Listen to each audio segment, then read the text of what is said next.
এই তিন তার হচ্ছে লাইটের সুইচের, এটি হচ্ছে লাইটের সুইচ। এই তিন তারের মধ্যে কালোটা হচ্ছে ইনপুট। তো কালোটার সঙ্গে আমি ডায়োড বক্সের যে পজিটিভ লাইন রয়েছে 12, এই পজিটিভ ইনপুট করে দিচ্ছি। আর এই দুটো থেকে সাদা এবং হলুদ এই দুটো থেকে আউটপুট পাবো। এই দুটা লাইটের যে পজিটিভ লাইন রয়েছে পজিটিভের সঙ্গে সংযোগ করে দিচ্ছি। দুটি পজিটিভের সঙ্গে সংযোগ করে দিলাম, বাকি থাকলে একটা নেগেটিভ। তো নেগেটিভের সঙ্গে নেগেটিভ লাগিয়ে দিচ্ছি। দেখুন লাগানোর সাথে সাথে লাইটটা জ্বলতেছে।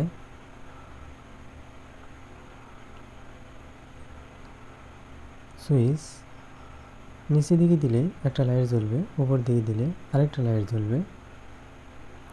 এটাই হচ্ছে লাইটের কানেকশান। তো আশা করি বুঝতে পেরেছেন।